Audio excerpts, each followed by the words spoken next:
Welcome everyone to Dead Talk Live, and tonight our special guest is Aaron Dalla. Aaron, thank you so much for being here with us. How you doing, man? Doing great, John. Thank you so much for having me, man. Dude, I got to tell you, that booth is rocking that you're in right now. Thanks, man. Yeah, this I got it during the pandemic actually because I was like, I gotta do something. So that's when I got more into voiceovers. So I actually ordered it online and it came in. Then I kind of tricked it out. Oh, that's awesome. I'm here in this little corner here. The best I have is this little green screen behind me. So we do it the best with what we have, right? And no judgment, man. Yes, we do it the best we got, man. Just work with what you got. Work with what you got. Yeah. So let's get started, all right? Man, I looked at you have 58 acting credits. Yeah. Damn, dude. Yeah. Yeah. How old were you when you started? When I started, I did my first movie when I was 20. Damn. Yeah. And they just kept coming. I mean, that's a lot of credits. Thank you, man. I work really hard. You just, if there's anything I do, I just keep putting myself out there. I It's just working. keep throwing it at a wall, see if it sticks, see if it sticks. That's about it. That's awesome. Now, did you always know you wanted to be an actor or late, you started at 20. When did you know that you wanted to be an actor professionally?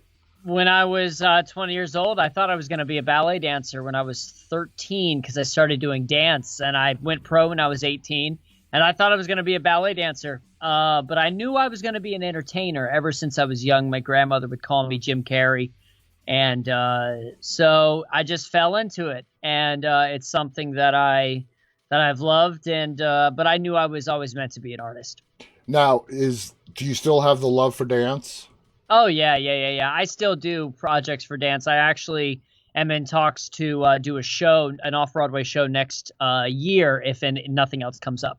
Okay, cool. Now, you have done quite a bit of horror. Do you consider yourself a horror fan?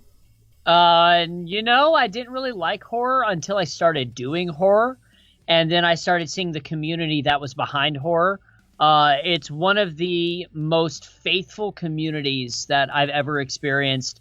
They become real fans, and they love it so much that I started to kind of feed off their enthusiasm and started to love it myself. So I became a horror fan after I started doing horror movies. Yeah, it is a community like none other. I mean, Oh, bar none, bar bar none. none, That bar none. that the sci-fi community Yeah. are forget about it. So let's talk about some of your horror flicks. You Sure, did sure. Trick. Now, Yeah.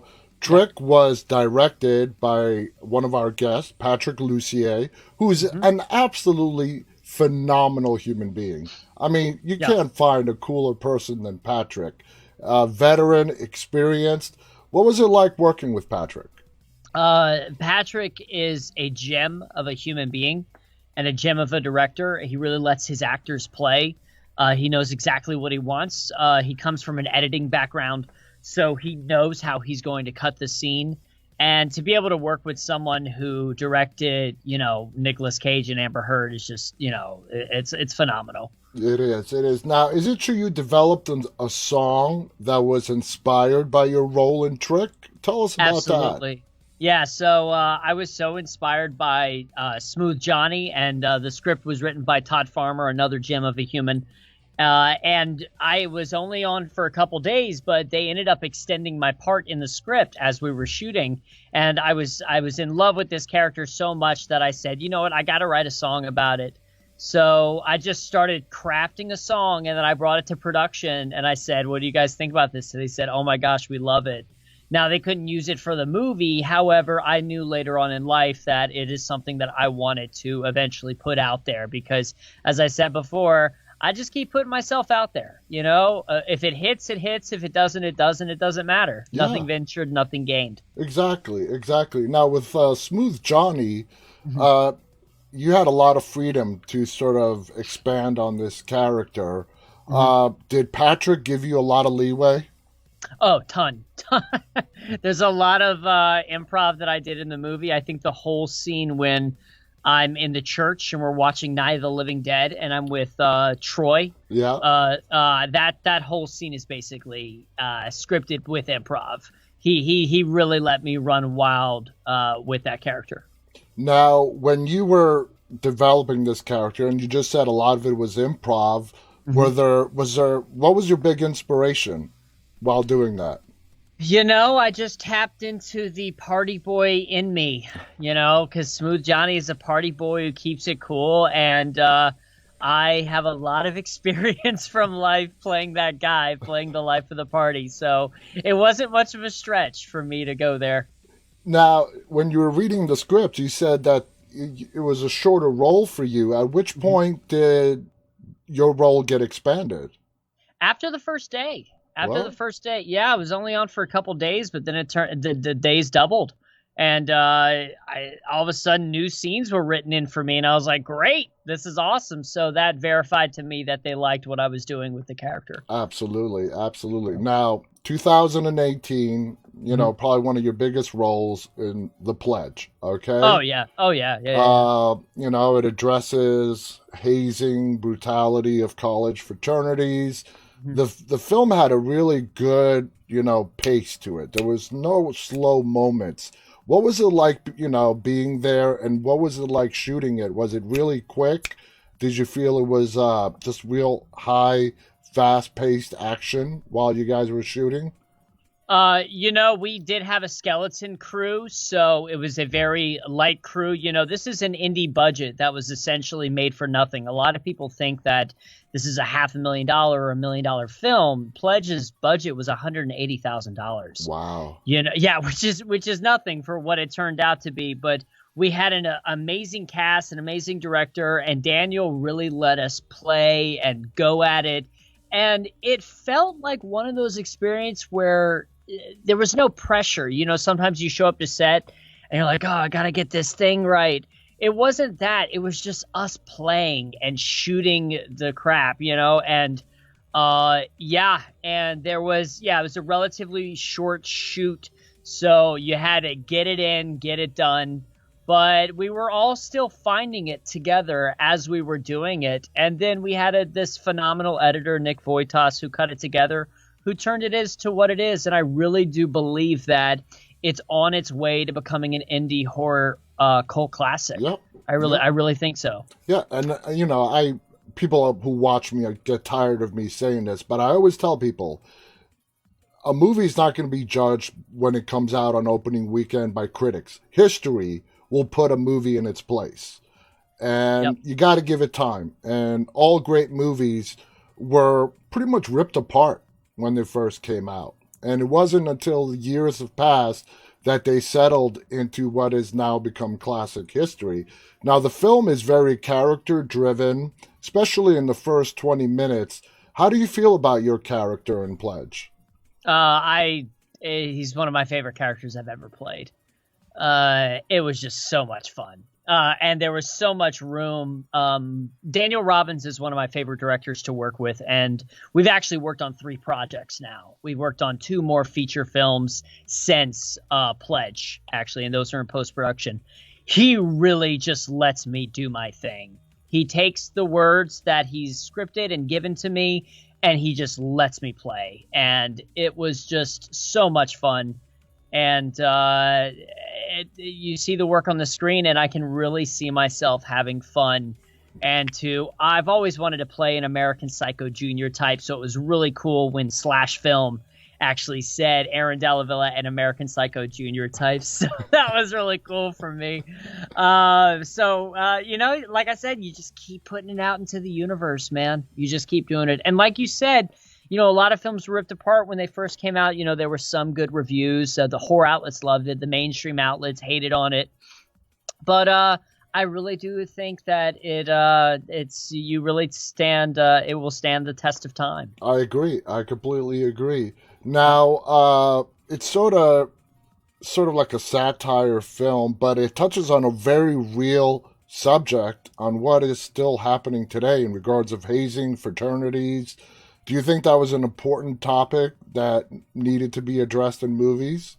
100%, because I think right after the film came out or around the same time that we were shooting the film, someone was actually killed in Hmm. a fraternity from alcohol abuse Yeah. and these conditions.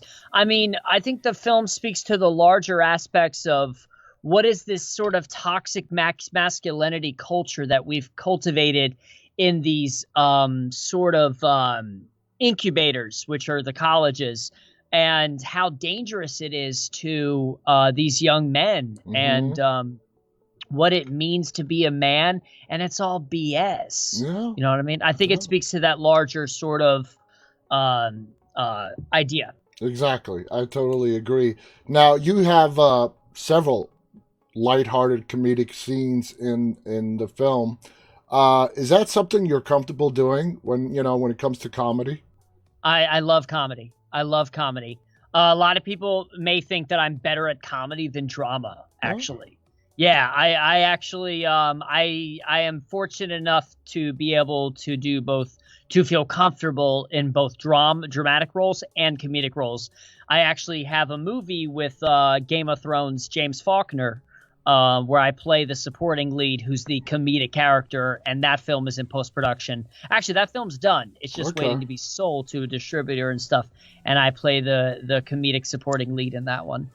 So I'm very comfortable when it comes to comedy. And Daniel allowed us the opportunity to flex our comedic chops, like the scene when I was coming out of the door when the guys were exhausted in the room for like 12 hours. Yeah. And I go, bah! And I clap my hands and stuff. That was all just me playing and just going for it. I That thought it was was all. hysterical, the leg crossing in the air and all Oh, that. that was all just me, just doing my thing. Woo! Yeah, all right. Yeah, just, yep, yep, yep, yep. Did you do any kind of research into that role? I mean, not the role, but fraternities, what's going on in today's Yes, colleges? Tell us yes. about that. There were some horror stories that I researched. Then I also looked into the secret societies such as Skull and Bones, because Mm-hmm. Cryptea is a very Skull and Bones secret society. I had been researching Skull and Bones and being, obsessed with the Illuminati, the occult, since I was a kid. So it was really cool to kind of take on that character who was, born into that world. So having done that research really helped me fit the mold for that character and know his sort of swagger. So yeah, yeah, and then just combine that with like the sheer brutality from the research that I did with just regular fraternities, and I think I really locked into them. Now, you know, like we said earlier, you've had 58 credits to your name. Down the line in the future, is something, do you want to do some directing, producing, behind the camera work as your career progresses? And with that being the case, part B of the question is, when you're actually doing a film, do you try to pick up on the different directors and how they do stuff that separates them from anybody else? Okay, so I have done a couple producing things. There's a horror film called Immortal. I'm an associate producer on that Mm-hmm. one. I was producing another project that unfortunately fell through, and then I'm an executive producer on a couple projects with Daniel Robbins, and I'm a co-producer on two of his upcoming films. And then this other one, which is technically a sequel to Pledge, that Okay. which I can't really talk about. All right. But I'm a co-producer on that. And when it comes to watching directors, I'm so focused on yes, I do want to direct more and produce more down the line, 100%. Right now, my focus is acting. When I'm acting, I just purely focus on acting, and sometimes I'll see, it's a vibe I get from the director. I'll be like, if I'm really liking the set and the vibe they're going, I'm saying, I wonder what they're doing. How are they doing it differently? You know what I mean? I actually have the opportunity I'm shooting another horror project with Kane Fodder uh, and Kane and Bill Hodder? Kane Hodder. That's it, Okay. Kane Hodder. Okay. Yeah, I play his son in it actually. So Kane Hodder and Bill Mosley, a new horror Wow. project. Yeah. That I'm shooting next week, and I get to play both sides of the field. I'm actually going to be working as one of the crew on some of the days and then acting it as well. So that's when I'll really start to look at the way things operate, because when I'm in an acting mode, all I focus on is acting. You know what I mean? That's true. Okay. Yeah. Now, Bill Mosley, Kane Hodder, I mean, they're horror icons. Bill Yeah. Moseley, of course, from Rob Zombie's Mhm. House of a Thousand Corpses.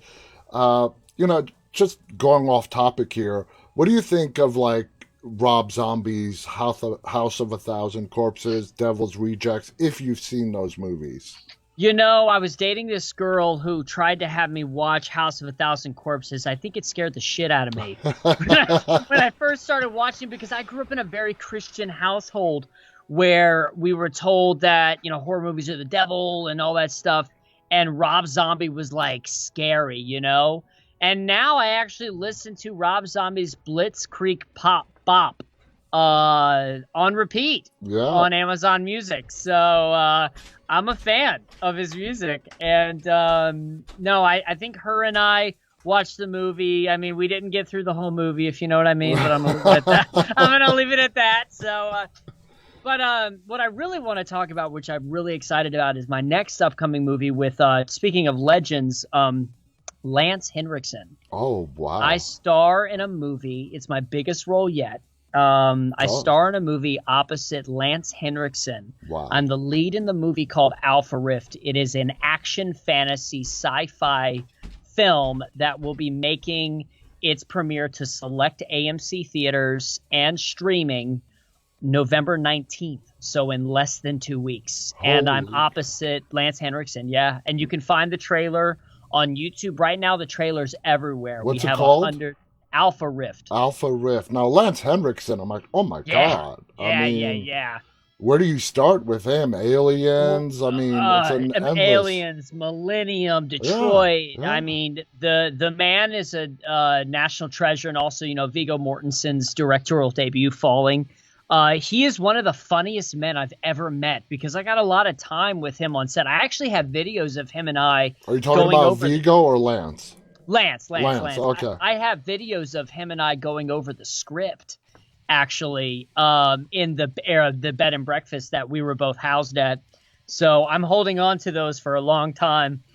What a gem, national treasure, and wow, it's learning from these icons who I've worked with is a lot. But yeah, Alpha Rift is going to be it's a big deal for me. Give So us a brief this synopsis of what Alpha Rift is about. Okay. Alpha Rift is about a gamer dude named Nolan Parthmore who runs a game shop, who worships a sort of D&D tabletop game called the Noblemen. Okay. And he's grown up with it his whole life. What he finds out is that the game that he adores and loves is actually real, and he's the bloodline of a medieval knight. So he's a bloodline of a medieval knight, so he gets thrust into a society of modern-day medieval knights, and he has to fight supernatural evil. Wow. That's Yeah. fascinating. That's fascinating. Yeah, and I'm a very Marty McFly kind of type in that. So I'm not pledge evil, like Mr. American Psycho Jr. I'm a fun, lighthearted guy who has to sort of take on his destiny and eventually show some grit. And this sounds like an action sci-fi film. It's a total action sci-fi film. It moves. It premiered at Dances with Films earlier this year at the prestigious Chinese theaters. We have an 8 out of 10. Film Threat gave it a stellar review. The trailer's everywhere. It got picked up by Vertical Entertainment for domestic distribution, and then Sublimity for international. So it's a big deal for me. So yeah. It sounds like a big deal. You said in 2 weeks. Yeah. Is it coming out simultaneously to those select AMC theaters and video on demand? Oh yeah. It's gonna be coming on to Apple TV and other places, along with select AMC theaters. Nice. Yeah. Can't wait for that. I'm a huge Lance Henriksen fan. Thank you. Now, are you the lead role in this one? I'm the lead. Nice. I am the lead. Yeah. So, with that movie and everything else that you have in post-production, and it says you have a movie that you're currently filming, what would you say is the one movie to where you absolutely fell in love with your character? That's a tough one, huh? Yeah. Well, I have to counter that and say that's an unfair I'm unable to say one in particular because these characters all had their specific unique things that brought out a certain thing within my personality that I fell in love with. You know, Max, there was a sick, sadistic vibe to him. Nolan Parthmore, it was his, loviness and, kind of play a cool guy, Marty McFly kind of thing. And then Trick Smooth Johnny, he was just a straight up frat bro, fun loving, didn't think it was bad to be playing this murder game, Yeah. as messed up as that sounds. But each of these characters I really fell in love with, especially this. My first big job was a series called Duels. It was for an app called Black Pills, which was Quibi before it became Quibi. So it's a different. It's not like a rebranding thing. It was a short. We did 10-minute episodes, 10-minute episodes, and I was the lead of that show. And it was this guy named Malcolm Carver, who's a misunderstood college student who takes up the death of this girl that he loved after this guy posted a video of them having sex on the computer. So he has this unrequited love from this girl. So he challenges this guy to a duel, and he kills the guy in the duel, and he becomes famous for challenging people and being really a good gunslinger. And dueling takes the world by storm. And that was, if I can say, to rephrase it, if I can say what was the project that kind of started it all for me, Yeah. I would have to say Duels, Black Pills. That was when my career was like, okay, you're just getting started. Because right after I shot Duels, I went right to Pledge. Nice. So, yeah, it was really cool. That was the catalyst. Now, you have done a sort of wide variety of characters. You have not been pigeonholed to playing only horror type movies. Is that important to you? A lot of people, without them doing it on purpose or doing anything wrong, sort of get boxed into playing a certain type of characters on certain types of movies. You have avoided that. Is there a secret to avoiding that?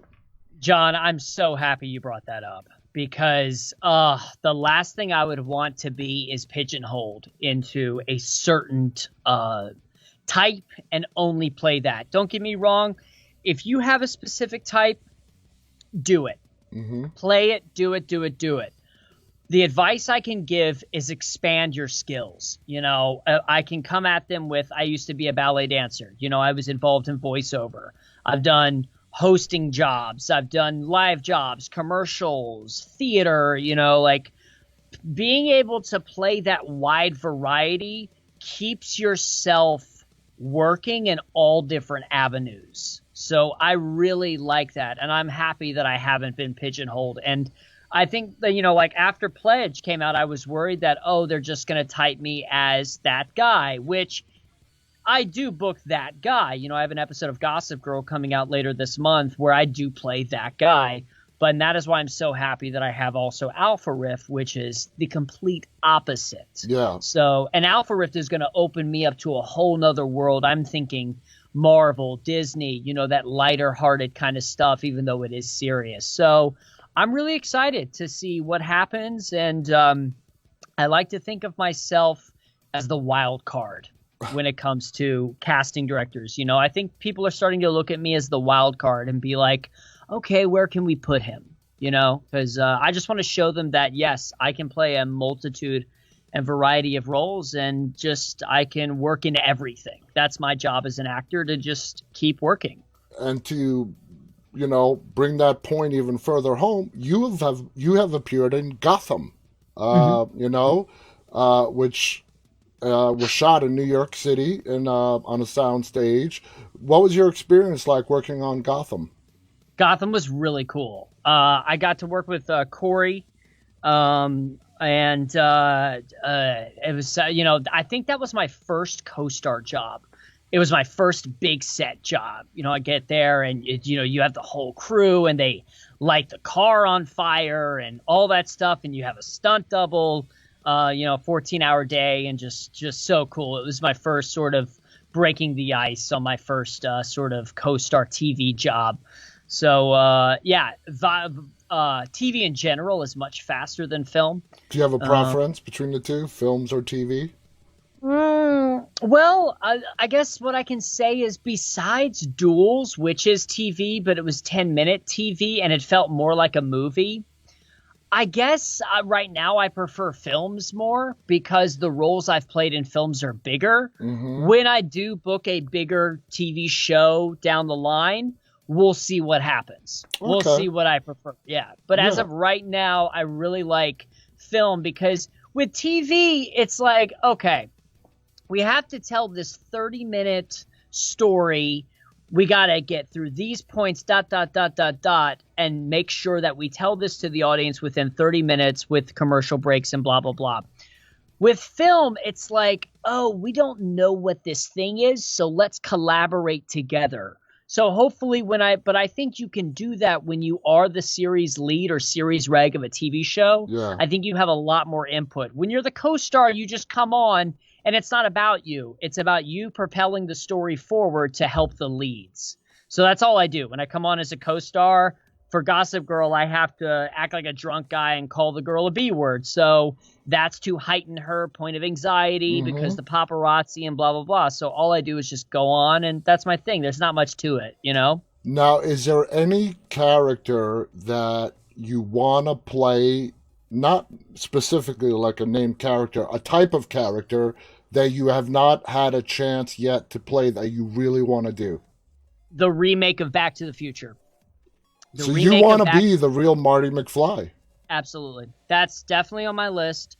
Everyone wants to play the Joker. I'd like to play the Riddler. I could totally see you as the Riddler. I think I'm much more suited for the Riddler than Joker, because of the comedic element. I want to do a remake of The Mask.